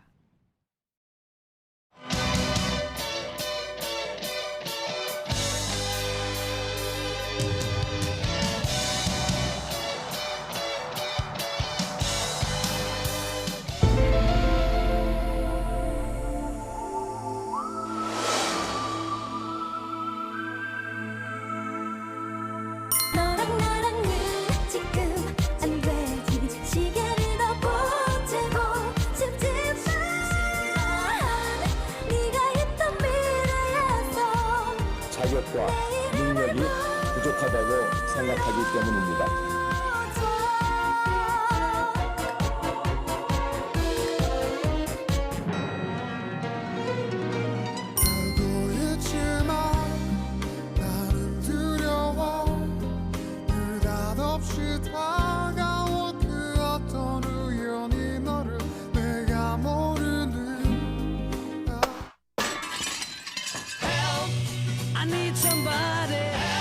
Not just anybody help. You know I need someone help. When I was younger, so much younger than today, I never needed anybody's help in any way. 울지 마, 왜 울어? 못 갔어. 미련 때문에.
산불 상황 보겠습니다. 지난 4일 시작된 경북 울진 산불은 엿새째 꺼지지 않고 계속되고 있습니다. 네, 오늘도 헬기 82대를 투입해 진화의 총력전을 펼치고 있는데요.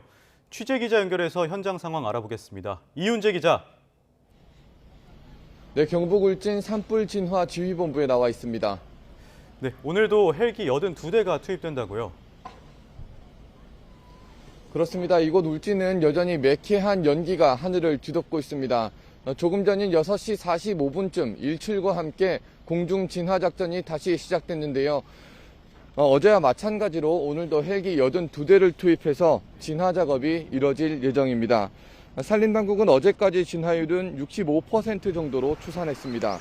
화세, 그러니까 불의 세기가 강한 곳에 공중자원을 집중적으로 투입하면서 어느 정도 성과를 거뒀다는 평가입니다. 하지만 산불 영향구역이 워낙 넓어 완전 진화까지는 아직 더 많은 시간이 필요한 상황입니다. 특히 울진과 삼척 경계 지역에 있는 응봉산 주변에 불이 크게 번졌습니다. 이 지역은 산세가 워낙 험해 지상진화대가 걸어서 진입하기도 어려울 정도라고 하는데요.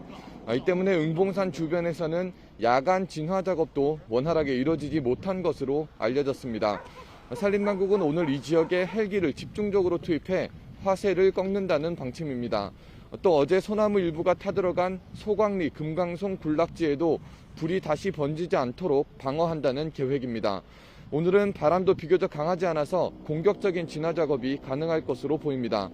다만 깊은 골짜기에서 부는 돌풍과 짙은 연무 등은 여전히 진화의 장애 요인이 되고 있습니다.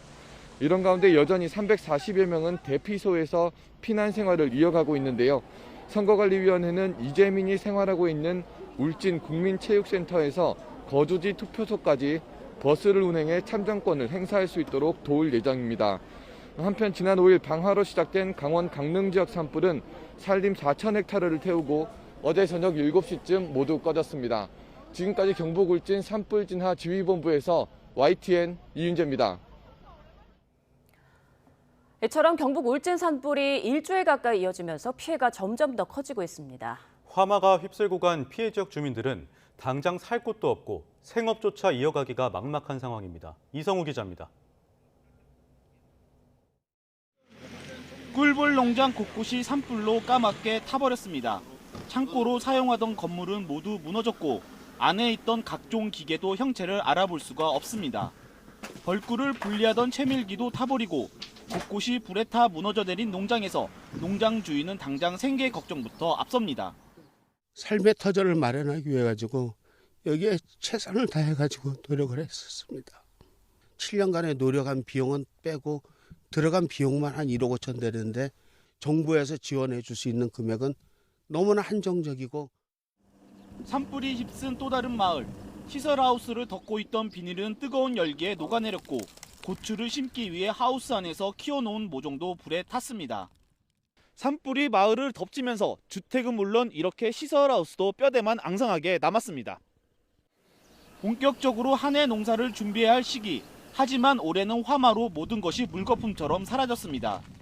울진 지역의 명물인 송이 서식지도 산불에 타버렸습니다. 한번 훼손되면 복원까지는 최소 10년이 걸려 지역 경제에도 타격이 큽니다. 농사도 농사지만 한순간에 살던 집을 잃어버린 주민들은 당장 잘 수 있는 거처가 더 시급합니다. 그게 농사라는 게 그게 뭐 공장에서 뭐 기계로 뭐 찍어낸 것도 그렇게 한 것도 아니고요. 이게 상당히 어렵지요. 이게 뭐 지금 그거는 생각할 겨를이 없습니다. 살던 집은 물론 생계의 터전까지 산불로 사라져버린 현장에서 주민들은 앞으로 먹고 살 걱정까지 막막하기만 합니다.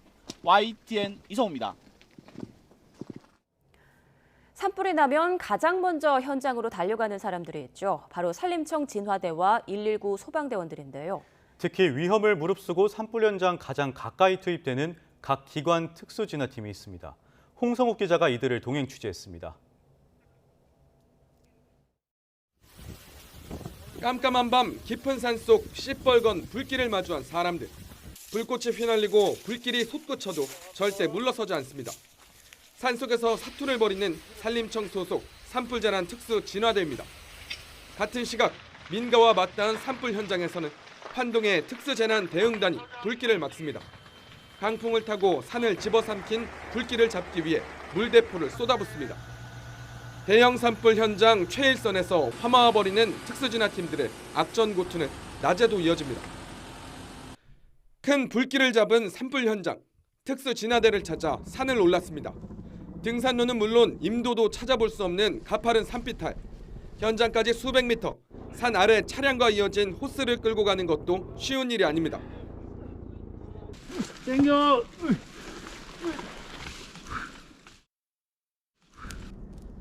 능선을 넘어 도착한 산불 현장. 앞을 볼 수 없을 정도로 피어오르는 연기.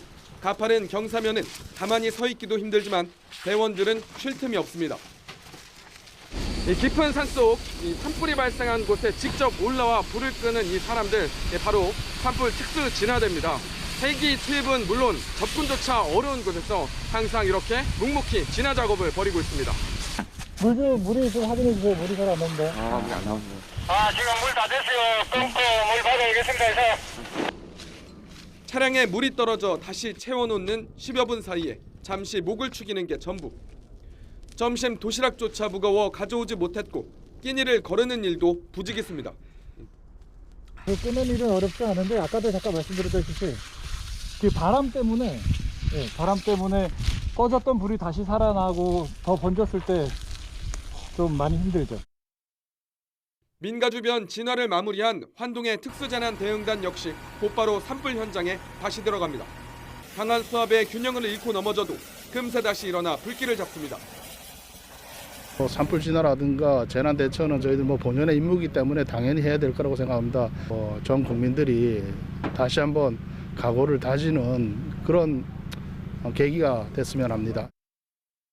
언제나 시뻘건 불길을 눈앞에서 마주해야 하는 산불 대응 특수진화팀.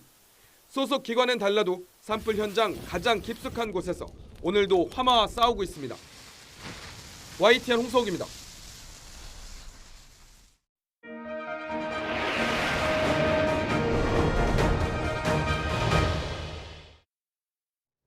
네, YTN 특별방송 민심 2022 이어갑니다. 제20대 대선일인 오늘 전국 14,000여 개 투표소에서 일제히 투표가 시작됐습니다. 투표가 시작된 오전 6시부터 긴 줄이 늘어설 정도로 열기가 뜨겁다고 하는데요. 현장에 나가 있는 취재기자 연결해서 알아보겠습니다. 홍민기 기자. 네, 서울 종로구 평창동 제3투표소에 나와 있습니다. 네, 투표소 현장 분위기 전해주시죠. 네, 이제 투표가 시작된 지 1시간 정도 지났는데요. 투표가 시작되는 오전 6시가 되기 전부터 투표소 앞에 시민 10여 명이 줄을 설 정도로 투표 열기가 뜨겁습니다. 지금은 긴장되지만 또 차분한 분위기 속에서 투표가 순조롭게 진행되고 있는데요. 먼저 오늘 투표에서 주의해야 할 점을 먼저 살펴볼까요? 투표소에 오시기 전에는 주민등록증이나 운전면허증 등 생년월일과 사진이 들어간 신분증을 꼭 챙겨야 합니다. 코로나19 확진자나 격리자는 보건소에서 받은 투표 안내 문자나 격리 통지서 등도 준비하셔야 합니다. 투표소에 입장하면 가장 먼저 체온 측정과 손 소독을 하고 비닐 장갑을 착용합니다. 본인 확인과 서명을 마치면 투표 용지를 받고 기표소에 들어가 투표를 하게 되는데요. 지지하는 후보의 이름 옆에 도장을 찍으면 잉크가 번지지 않게 투표지를 양옆으로 접어 투표함에 넣으면 됩니다. 투표가 끝난 뒤 인증샷을 남기려는 분들도 많을 텐데요. 기표소 안에서 투표지를 촬영하는 건 금지라는 점 꼭 명심하셔야겠습니다. 2년 이하의 징역 또는 400만 원 이하의 벌금에 처해지고 SNS에 사진을 올리면 형량이 더 올라갈 수 있습니다. 투표지가 아닌 손목이나 비닐 장갑 등에 도장을 찍고 투표소 밖에서 사진을 찍는 건 허용됩니다. 손바닥을 쫙 펴거나 또 V 모양 등 후보자의 기호를 표시하는 것도 가능합니다. 일반 투표자는 오후 6시까지 투표소에 도착하면 투표할 수 있는데요. 일반 투표자의 투표가 끝나면 다음으로 확진자와 격리자 투표가 진행됩니다. 앞서 지난 4일과 5일 사전투표에선 확진자 투표 절차가 부실했다는 지적이 거세게 일었는데요. 오늘 본투표에선 확진자도 일반 유권자와 마찬가지로 이곳 투표소에서 기표한 뒤 투표 용지를 직접 투표함에 넣습니다. 외출은 오후 5시 50분부터 허용되고 6시부터 7시 반까지 투표소에 도착하면 투표할 수 있습니다. 지금까지 서울 종로구 평창동 제3투표소에서 YTN 홍민기입니다. 네, 이번엔 중앙선거관리위원회에 나가 있는 취재기자 연결해서 상황 알아보겠습니다. 조수영 기자. 네, 중앙선거관리위원회 상황실에 나와 있습니다. 네, 현재 투표 어떻게 진행되고 있습니까? 네, 제20대 대통령을 선출하기 위한 투표가 오전 6시부터 전국에서 막을 올렸습니다. 현재 순조롭게 진행되고 있는데요. 오전 7시를 기준으로 한 첫 투표율이 잠시 뒤에 발표될 예정입니다. 투표는 전국 14,000여 개 투표소에서 일제히 진행되고 있습니다.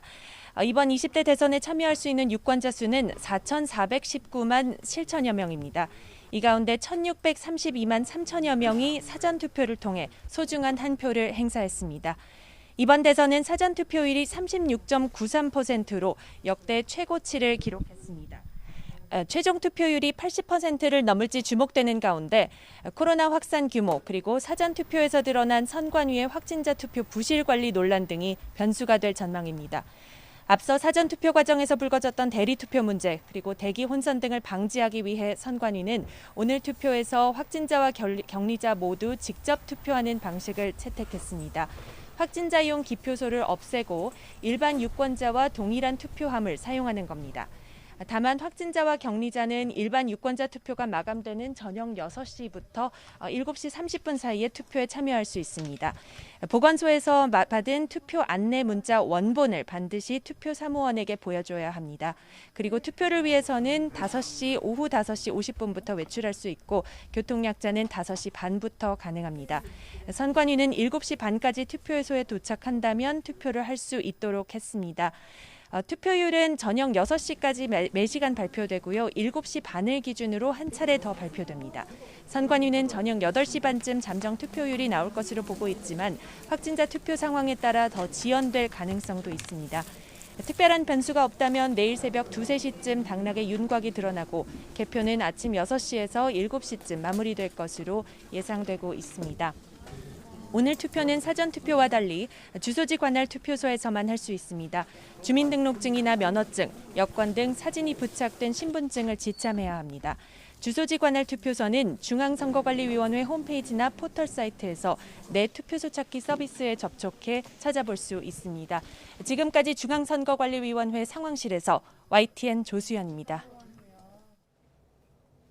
20대 대선 유세 마지막 날이었던 어제 더불어민주당 이재명 후보는 최대 승부처인 수도권 민심을 집중적으로 파고들었습니다. 통합과 인물론을 앞세우면서도 이번 대선은 단 2~3표로 결판날 수 있다며 마지막 순간까지 민심을 향해 한 표를 호소했습니다. 정현우 기자가 보도합니다. 민주당 이재명 후보는 특별 기자회견으로 마지막 선거운동에 문을 열었습니다. 머리에 붕대를 두른 송영길 대표의 지원 사격 속에 통합을 내세우며 중도층을 향해 손을 내밀었습니다. 이재명 정부라는 표현은 국민 통합 정부보다 앞설 수 없다는 점을 다시 한번 말씀드립니다. 국민통합추진위원회를 중심으로 당선 즉시 국민통합정부 구성에 착수하겠습니다. 이 후보는 마지막 유세 전략으로 최대 승부처 수도권을 선택했습니다. 유세 마지막 날까지 수도권 공략에 집중한 이재명 후보는 준비된 후보 국민통합과 민생 대통령을 내세우면서 부동층 표심을 공략했습니다. 먼저 점심시간 여의도를 찾아 주 4.5일째와 주가지수 5,000포인트를 공약으로 내세우며 직장인 표심을 자극했습니다. 이어 경기도와 인천에선 쓸데없는 자극 발언이라며 국민의힘 윤석열 후보의 선제 타격론을 정면 비판하면서 거듭 인물론을 앞세우기도 했습니다. 또 이번 대선은 초박빙의 치열하고 절박한 선거라며 마지막 지지층 결집에도 나섰습니다. 마지막 한순간 단 한 명까지 투표에 참여해서 어쩌면 2표, 3표 차로 결판날 수도 있는 이 안개 상황을 말끔하게 여러분이 걷어주십시오. 이 후보 선거 유세의 방점은 지난 대선에서 민주당 승리에 주춧돌이 된 촛불혁명의 장소 청계광장. 1700만 촛불로 꿈꾸었던 나라. 국민 주권이 온전히 실현되는 나라. 국민이 화합하는 새 나라에서 만납시다, 여러분. 국민 주권이 살아있는 나라를 만들겠다고 마지막 순간 촛불 민심을 향해 한 표를 호소했습니다. YTN 정윤우입니다. 국민의힘 윤석열 후보는 제주를 출발해 서울까지 북상하며 전국적인 표심몰이에 나섰습니다. 정치 신인인 자신이 긴 레이스를 완주할 수 있었던 건 모두 국민 덕분이라며 1등으로 결승 테이프를 끊을 수 있게 꼭 한 표를 행세해달라고 당부했습니다. 김우준 기자입니다. 공식 선거운동을 시작한 지 3주째 윤석열 후보는 결전의 날을 하루 앞두고 최남단 제주에서 마지막 유세를 시작했습니다. 직선제 도입 이후 7차례 대선에서 당락을 모두 맞췄던 민심 풍향계 제주에서도 윤 후보는 민주당과 이재명 후보를 겨냥했습니다. 저를 탄핵을 칠 수도 있다고 떠들고 다닙니다. 저는 하라면 하라 이겁니다. 저에게는 가장 막강한 정치적 지지 세력이 있습니다. 바로 국민 아닙니까, 여러분? 윤 후보는 바다를 건너 PK와 TK, 충청을 가로지르는 상행 유세전에 돌입했습니다. 부산에서는 영남의 사전투표율이 평균을 밑도는 걸 의식한 듯 투표를 독려하며 막판 지지층 결집에 주력했습니다.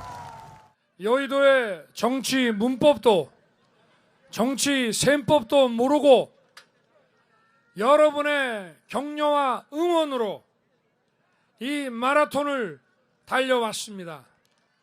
여러분의 마지막 응원으로 제가 결승선을 1등으로 끊게 도와주십시오. 곧이어 보수의 심장이라고 불리는 이곳 대구에 온 윤 후보는 민주당 정권 5년간 대구 경제가 차갑게 외면받지 않았느냐며 텃밭 민심을 한껏 자극했습니다. 대구를 정치적 고향이라고 주장한 윤 후보는 여권을 향해 무도한 정치 패거리, 썩은 머슴처럼 한층 거칠어진 표현을 써가며 맹공을 퍼부었습니다.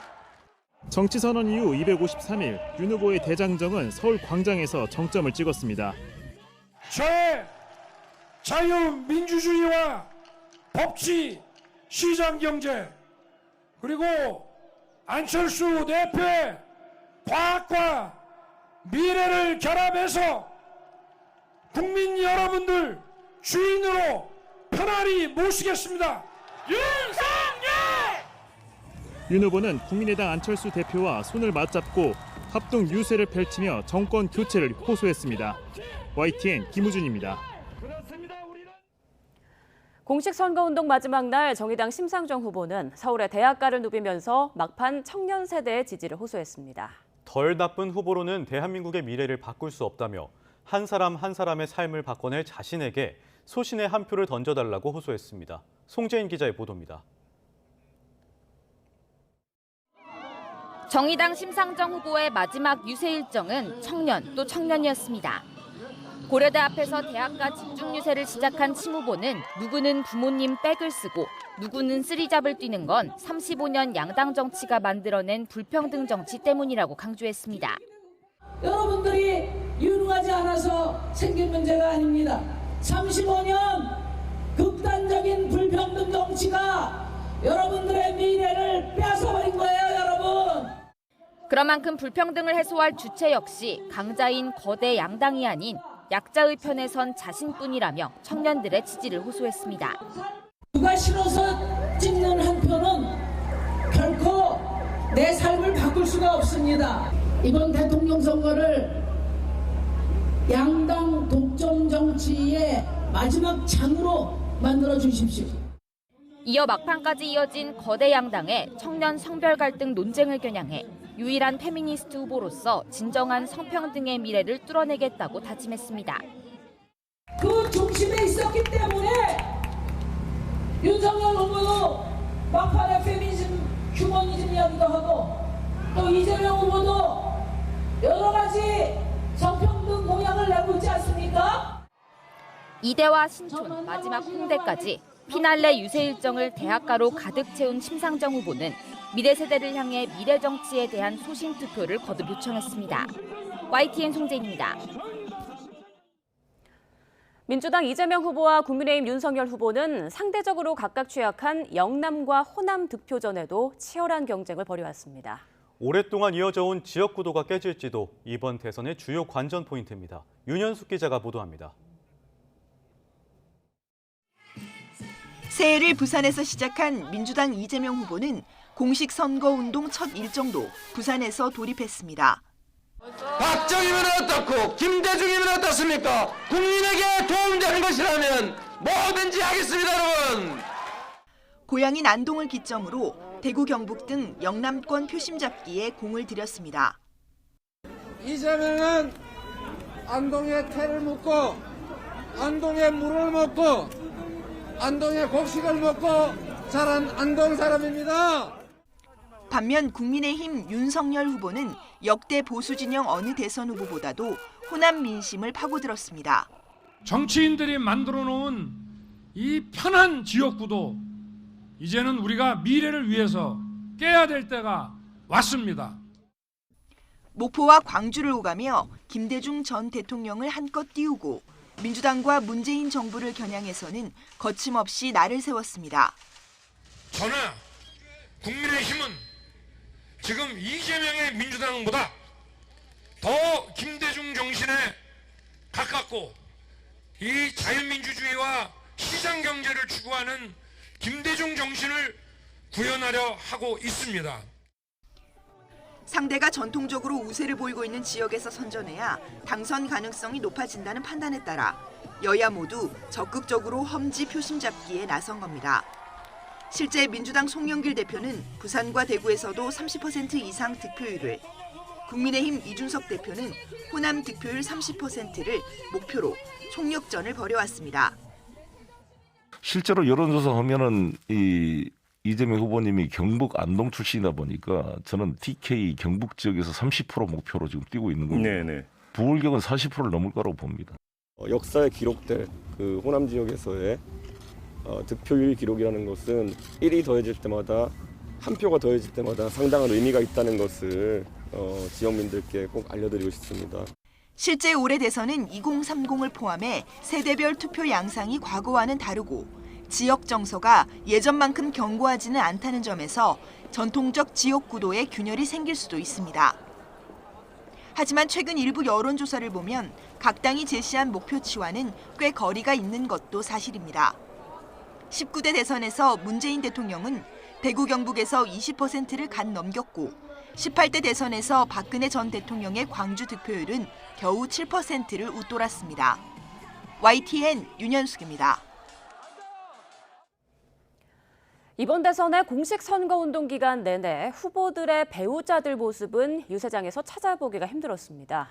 후보 배우자들을 둘러싼 의혹이 확산하면서 득점보다는 실점이 될 가능성 때문에 전면에 등판하지 않은 걸로 보입니다. 황보연 기자가 보도합니다. 더불어민주당 이재명 후보와 국민의힘 윤석열 후보, 지난 4일 일제히 사전투표장을 찾아 한 표를 행사했습니다. 국민과 함께 반드시 승리해서 통합, 경제, 평화의 길을 확고하게 열어가겠습니다. 이 정권을 교체하고 새로운 희망을 찾기 위해서는 반드시 해야 된다고 저는 생각합니다. 하지만 이재명 후보 배우자인 김혜경 씨와 윤석열 후보 배우자인 김건희 씨는 동행하지 않았습니다. 지난 19대 대통령 선거에서 유력 후보들이 나란히 부인과 함께 투표에 나섰던 장면과는 극명하게 대비됐습니다.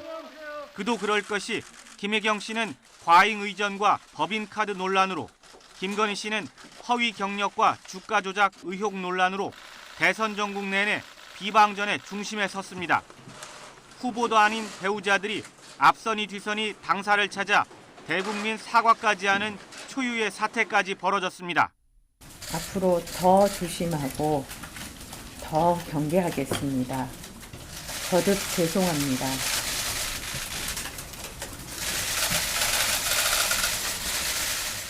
모든 것이 저의 잘못이고 불찰입니다. 부디 용서해 주십시오. 한때 활발하게 움직였던 김혜경 씨나 애초 외부 공개를 꺼렸던 김건희 씨 모두 공식 선거운동 기간에는 유세장에 전혀 모습을 드러내지 않았습니다. 이 역시 가족들이 전면에 나섰던 지난 대선과도 확연히 비교됩니다. 득표에 도움이 되기보다는 오히려 실점이 될 수 있다는 각 당의 전략적 판단 때문인데 정의당 심상정 후보만이 남편과 유세 일정 곳곳에 동행하며 차별화에 힘을 쏟았습니다. 제 남편인데. 반갑습니다. 안녕하세요. 신문에서 봤습니다. 아, 예. 여기 전북이 고향입니다. 예, 정부입니다. 이처럼 유력한 두 양강 후보 배우자들이 화면에서 사라진 모습은 20대 대선의 역설적인 진풍경으로 남게 됐습니다. YTN 황보연입니다.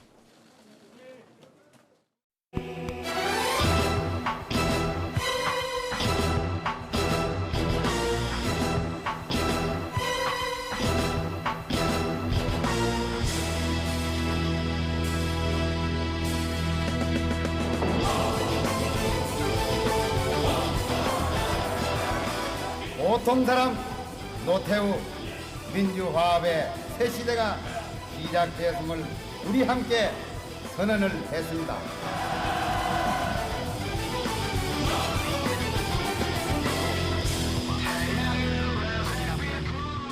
이대로는 우리나라는 안 됩니다. 우리나라의 병들은 이 한국병을 고쳐야만 합니다.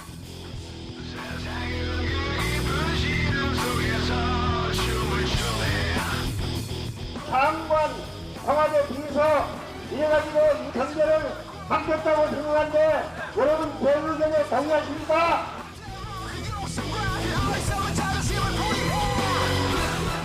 그 사람들의 뜻이 국정에 가감없이 반영되고 그 사람들이 주인으로서 대접받는 진정한 의미에 있어서의 국민주권 국가를 반드시 만들어내겠습니다. 다른 것은 몰라도 경제를 살려서 대한민국 국민을 행복하게 만들겠습니다, 여러분.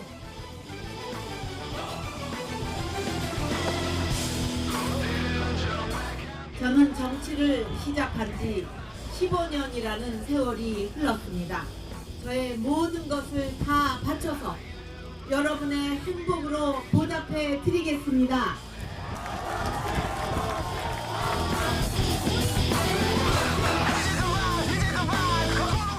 또다시 이게 나라냐 이렇게 단식하시겠습니까? 촛불혁명 완성하는 정권교체 누굽니까?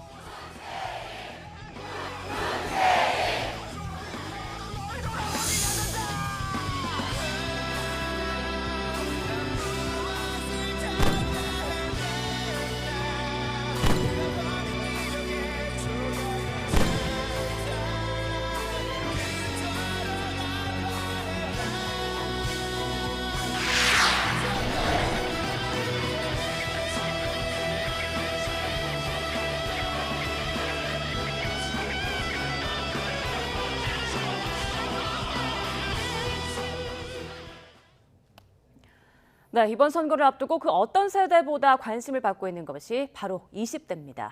다른 세대에 비해 성별이 따른 생각 차이와 지지 성향 차이가 큰 만큼 20대의 선택에 따라 당락에 큰 영향을 줄 것이라는 분석입니다. 20대가 어떤 특징을 보이고 있는지 김주영 기자가 정리했습니다. 이번 선거에서 가장 주목받는 세대 가운데 하나가 바로 20대입니다. 같은 20대지만 성별에 따라 2대 남, 2대 녀라는 이름까지 붙일 정도로 차이를 보이고 있습니다. 먼저 2대 녀를 볼까요? 과거 민주당에 대해 높은 지지를 보내왔던 2대 녀들. 하지만 최근 2대 녀들은 앞서 민주당 소속 고위직 인사들이 벌인 각종 성추문, 그리고 그에 대한 당의 대응에 실망한 모습입니다. 그렇다고 국민의힘으로 대변되는 보수 정당을 열성적으로 지지하는 것도 아닙니다. 이에 따라 지난 서울시장 재보궐선거에서 제3지대 후보에게 15%나 지지를 보냈습니다. 이대녀의 이번 투표 결과를 쉽게 예측하기 어려운 이유입니다. 반면 2대 남들이 가지고 있는 현 정권에 대한 분노는 2대 여들보다 더 강해 보입니다. 오세훈 국민의힘 서울시장 후보에게 70%가 넘는 표를 몰아준 것이 그 예입니다. 상당수 이대남들은 현 정권과 여당이 공정하지 못한 데다 여성의 편만 드는 것이 아니냐고 비판합니다. 보수 야당의 우세가 점쳐지는 부분인데요. 그렇다고 이것을 20대 남성의 보수화라고 단순히 설명하기는 어렵다는 지적도 많습니다. 현 정권이 청년, 일자리, 주거, 복지 등에 있어서 만족시키지 못했다는 점이 근본적 원인이라는 겁니다. 이된 여에 대해서도 공통적으로 적용할 수 있는 설명입니다. 결국 이번 선거를 앞두고 각 정당, 각 후보가 얼마나 20대 남성과 여성의 목소리를 듣고 이해하고 적극 반영하고자 했는지에 따라 20대의 마음이 움직였을 것으로 보입니다. YTN 김주영입니다. 진보 진영이냐 보수 진영 모두 전국 단위 선거 때마다 자신을 열렬히 지지해주는 지역을 갖고 있습니다. 거꾸로 보자면 상대 진영의 지지세가 강한 곳에서 지지율을 높인다면 더 큰 효과를 낼 수 있는 건데요. 각 후보의 승리 가능성을 점쳐볼 수 있는 선거의 법칙을 엄지민 앵커가 전해드립니다. 텃밭. 집터에 딸린 밭을 뜻하지만 정치권에서는 전통적으로 특정 정치 세력을 지지하는 지역을 의미합니다. 진보 보수 진영 모두 선거 때마다 자신을 열광적으로 지지해준 지역을 가지고 있습니다. 진보는 광주와 전남, 전북에서, 보수는 대구와 경북 지역에서 압도적 승리를 거둬왔습니다. 현재 국회의원을 비교해봐도 각 지역은 민주당과 국민의힘이 사실상 모든 지역구를 차지하고 있습니다. 그런데 거꾸로 보면 상대 텃밭을 노리는 것은 중요한 선거 전략일 수밖에 없습니다. 상대표를 빼앗아서 내 표로 만드는 셈이기 때문입니다. 역대 대선을 봐도 이는 명확하게 드러납니다. 먼저 진보 진영 후보는 TK에서 20%가량 표를 얻으면 이겨왔습니다. 지난 대선에서 문재인 대통령은 20%를 넘겼고 노무현 전 대통령도 20%에 가까운 득표율을 보였습니다. 반대로 보수 후보는 호남 지역 5% 득표율이 승리의 기준입니다. 5%를 훌쩍 넘었던 박근혜, 이명박 전 대통령이 당선됐고 5%에 미치지 못했던 홍준표, 이회창 당시 후보는 낙선했습니다. TK 20%와 호남 5%의 법칙, 이번에는 어떤 쪽에서 이뤄낼 수 있을까요? 지금까지 가상 스튜디오에서 전해드렸습니다. 네, 현재 오전 7시 22분 지나고 있는데요. 이 시각 현재 전국에서 투표가 원활하게 진행되고 있습니다. 이 시각 전국 투표율 자세하게 살펴보겠습니다. 네, 이 시각 투표율 보고 계십니다. 전국에서 2.1%의 투표율 보이고 있네요. 오전 7시 기준입니다. 전국 이 시각 투표율 2.1% 보이고 있습니다. 이 시각 권역별 투표율도 함께 살펴보겠습니다. 서울, 경기, 인천이 있는 수도권 2.2%입니다. 충청권은 유권자 2.2%가 역시 투표를 마쳤고 경남권 2.1%, 경북권 2.3% 각각 기록하고 있습니다. 호남권은 1.6%, 강원과 제주권은 2%를 기록하고 있습니다. 네, 그럼 권역별 투표율을 좀 자세히 살펴볼까요? 먼저 수도권 투표율입니다. 서울은 2.1%, 경기가 2.2%, 인천 2.3%로 모두 2%대 투표율 보이고 있습니다. 네, 오전 7시 기준 충청권 투표율입니다. 대전 2.5%, 충남 1.9%, 충북 2.2%, 세종 1.9% 기록하고 있습니다. 네, 다음은 경남권 투표율 보겠습니다. 오전 7시 기준으로 부산이 2%, 울산 2.3%, 경남 2.2%의 투표율 보이고 있습니다. 네, 경북권 투표율 함께 보겠습니다. 대구 2.6%, 경북 2% 기록하고 있습니다. 네, 다음은 호남으로 가보죠. 호남권 투표율 보겠습니다. 오전 7시 기준 광주가 1.8, 전남 1.4, 전북 1.7%로 모두 1%대 투표율 보이고 있습니다. 이어서 강원, 제주권 투표율입니다. 강원이 1.9%, 제주가 2.3%의 투표율 기록하고 있습니다. 네, 그럼 전국 17개 시도별 투표율을 한번 비교해 볼까요? 네, 이 시각 최고 투표율은 대구입니다. 대구가 2.6% 투표율 보이면서 가장 높은 투표를 보이고 있고요. 전남 지역이 최저를 보이고 있네요. 1.4% 투표를 보이고 있습니다. 네, 17개 시도의 투표 온도 지도로 살펴보겠습니다. 네, 색깔이 진할수록 투표율이 높은 지역이고요. 옅을수록 상대적으로 투표율이 낮은 지역입니다. 지금 보시면 수도권, 특히 경기권과 그리고 충북 지역, 그리고 경남 지역, 제주도까지 투표율이 비교적 높은 편입니다. 그리고 유독 호남 지역에서도 전남 지역의 투표율이 지금 이 시각으로는 좀 낮은 것으로 보이네요. 네, 그럼 전국 250개 자치구 가운데 최고 최저 투표율 보이는 지역 어딘지 살펴볼까요? 네, 투표율이 가장 높은 지역은 대구 동구입니다. 3.1%. 2위가 충북 청주 상당으로 3% 기록하고 있습니다. 3위는 대구 서구로 2.9%입니다.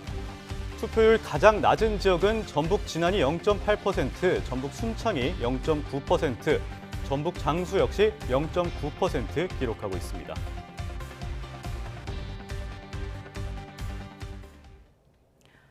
네, 이 시각 투표율 한번 살펴봤고요. 이번 선거 막판에 단일화가 잇따르면서 양강구도 속에 치러지게 됐죠. 그렇다 하더라도 어느 한쪽이 과반 득표를 하기는 쉽지 않은 초접전 선거가 예상됩니다. 역대 대통령 선거는 어땠을까요? 역대 대선과 관련된 기록들 유다원 앵커가 가상 청와대에서 전해드립니다. 오늘은 제20대 대통령 선거일입니다. 대한민국 건국 이래 지금까지 19번의 대선이 있었습니다. 국민이 직접 한 표를 행사하는 직접 선거와 선거인단이 구성돼 대통령을 뽑는 간접 선거로 나뉩니다. 직선제 가운데 최고 투표율은 1960년 3월 15일에 치러진 4대 선거로 97%였습니다. 하지만 부정사실이 드러나면서 4.19 혁명의 도화선이 됐고 결국 간선제로 다시 치러지죠. 이렇게 12번의 직접 선거와 7번의 간접 선거가 치러지게 됩니다. 1987년 직선제 부활 이후 최고 투표율은 13대 대통령 선거로 89.2%였고요. 최저 투표율은 2007년에 치러진 17대 선거로 63%였습니다. 네, 이곳은 국무회의를 주재하는 세종호랍 복도입니다. 이렇게 역대 대통령 11명의 초상이 걸려 있습니다. 오는 5월 임기를 마치면 동참할 문재인 대통령을 포함해 12명인데요. 19번의 선거에도 12명인 건 3번을 연임한 이승만 전 대통령을 비롯해 이렇게 여러 차례 대통령을 맡은 사람들이 있었기 때문이죠. 박정희 전 대통령이 5번으로 최다 역임 기록을 갖고 있습니다. 그렇다면 대선에 가장 많이 출마한 사람은 누구일까요? 바로 김대중 전 대통령으로 모두 4번입니다. 역대 대통령 가운데 최고령자도 김대중 전 대통령으로 75세입니다. 최연소자는 취임 당시 47세였던 박정희 전 대통령입니다. 이들의 취임 당시 평균 나이는 62.1세였습니다. 중앙선거관리위가 생긴 이래 과반 대통령은 2명이었죠. 박정희 전 대통령과 박근혜 전 대통령입니다. 가장 높은 득표율은 53.2%, 7대 선거에서 박정희 전 대통령이 기록하고 있습니다. 반면에 가장 낮은 득표율은 노태우 전 대통령인데요. 3자 구도 선거에서 36.6%를 기록하는 데 그쳤습니다. 네, 대통령 집무실입니다. 오늘 당선되면 이곳에서 국정을 운영하게 됩니다. 이 헌법에 명시된 법정 임기는 5년이죠. 대통령의 법정 임기는 권력자들의 입맛에 맞게 한때 무제한 연임이 가능하기도 했고요. 또 7년까지 늘기도 했습니다. 가장 오랫동안 집무실에 머물렀던 대통령은 박정희 전 대통령이죠. 무려 15년 10개월여를 지냈습니다. 한편 임기가 가장 짧았던 대통령은 최규하 전 대통령으로 7개월 남짓 이 자리에 머물렀습니다. 오늘 선거가 끝나면 5년 뒤인 2027년까지 이 자리에 앉아서 일할 주인공이 결정됩니다. 국민의 마음이 빚어낸 자리, 오늘 받은 민심을 잊지 않고 5년간의 국정 운영도 잘하는 대통령이 나오길 바라봅니다. 지금까지 가상청와대에서 전해드렸습니다. 네, 대선일인 오늘 따뜻하겠습니다. 현재 서울 기온이 1.8도로 큰 추위 없는데요. 낮에는 15도까지 올라서 4월 상순에 따뜻한 날씨 예상됩니다. 하지만 대기질이 안 좋습니다. 오늘 대부분 지방이 종일 공기가 탁하겠습니다. 건조한 날씨도 계속되고 있습니다. 동쪽 지방은 건조경보가 발효 중인데요. 영동과 경북 동해안은 내일부터 바람이 다시 강해집니다. 계속해서 산불 유의하시길 바랍니다. 오늘 아침까지는 서쪽 지방을 중심으로 안개가 짙겠습니다. 현재 기온 대부분 영상입니다. 서울이 1.8도, 대구가 0.9도고요. 낮에는 따뜻하겠습니다. 서울이 15도, 광주가 19도, 대구는 18도까지 오를 것으로 보입니다. 이번 주 내내 따뜻하겠고요. 일요일에는 봄비 소식이 있습니다. 날씨였습니다. 네, 잠시 뒤 YTN 특별방송 민심 2022가 계속됩니다. 함께해 주신 여러분 고맙습니다.